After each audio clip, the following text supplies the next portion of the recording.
feedback in my butt, so I know that it actually took it. A light maybe or something that comes on? Yeah, first one was fancier with buzzer and all kinds of stuff, right?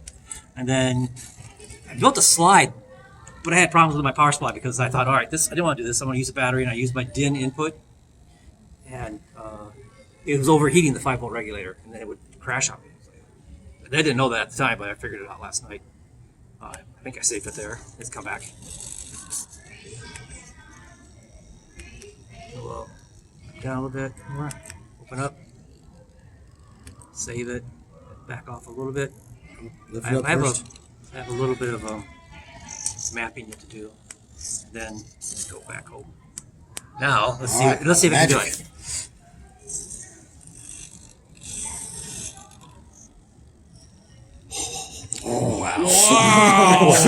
That is cool. That's amazing.